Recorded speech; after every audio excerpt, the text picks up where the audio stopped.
Donald Trump's name is being floated for House Speaker. The former president is endorsing Congressman Jim Jordan for the job. ABC's Jay O'Brien is tracking that all from Capitol Hill. Jay, how real is this possibility that former President Trump could be the next Speaker of the House? Well, we don't really have a lot of people talking about that on Capitol Hill. It's worth pointing out who exactly is putting that into the atmosphere. It's a handful of conservatives in the House Republican Conference, really led by Marjorie Taylor Greene. And then, of course, the former president said to Fox News yesterday he would consider being a kind of interim Speaker of the House if he was asked. But what we're hearing from House leadership sources is that no one's asking him to do that. Nonetheless, he's putting it out there, and that's why it's getting pickup. But he's also touching on the fact that there are still deep divisions in the House Republican Conference, in that he says he can come in and mend those divisions because those divisions are real and they are raw, because there are still Republicans very mad about Kevin McCarthy's ouster Tuesday night, and that means a potentially long, drawn-out process next week of selecting a House Speaker. Jay, Is there one likely candidate coming out on top, and how much weight is Trump's endorsement for Jordan carrying?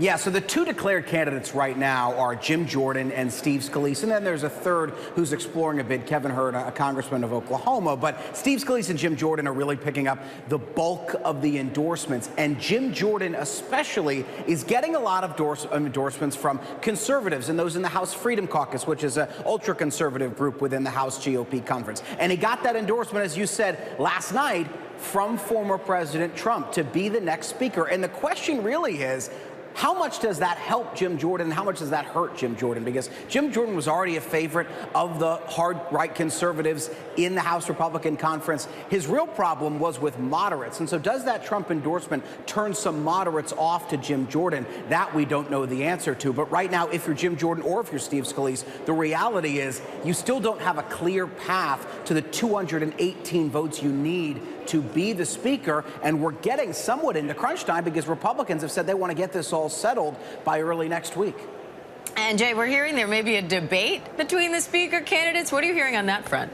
So Fox News put out that they will be hosting a conversation, a debate, some kind of television forum with at least Jim Jordan, Steve Scalise, and potentially Kevin Hurd. And it was scheduled, according to Fox, for Monday. We are, though, hearing some scuttlebutt of Republicans who are not necessarily happy with that forum because they wanted to hear from their speaker candidates in some kind of setting before they went on television and did something with Fox News. Nonetheless, right now that is scheduled for Monday. We'll see if that slides at all. But it goes to show you, A, the level of anticipation on who the next Speaker of the House is going to be, and B, the fact that House Republicans can't really agree on anything right now, and they are again running out of time to select a speaker because they have said they want to get this all done behind closed doors, not have any kind of fight on the floor like Kevin McCarthy encountered in January, but they've got divisions that they've got to mend within their party before they could potentially be able to coalesce around any of those candidates.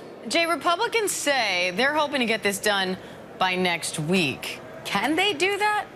Well, that was the open question that we've kind of been asking all week long. I'll give you a good example. So there's one McCarthy ally, his name is Garrett Graves. He was actually instrumental, for instance, in cutting the debt ceiling deal with the White House. And he said earlier this week that there was no shot that by next week all of this bad blood would be settled between House Republicans. Because remember, the moderates are upset at those 8 House Republicans who voted to boot McCarthy, and the 8 House Republicans are upset at the moderates who are mad at them. And so there's a lot of internal infighting amongst House Republicans right now. Garrett Graves even said it got so bad on the floor on Tuesday night when Kevin McCarthy was being ousted that he thought it might turn physical. So all that has got to fizzle before they can get behind a speaker candidate, Diane. Oof. All right. Jay O'Brien, you are a busy man. We appreciate you. Thank you. Hi, everyone. George Stephanopoulos here. Thanks for checking out the ABC News YouTube channel. If you'd like to get more videos, show highlights, and watch live event coverage, click on the right over here to subscribe to our channel. And don't forget to download the ABC News app for breaking news alerts. Thanks for watching.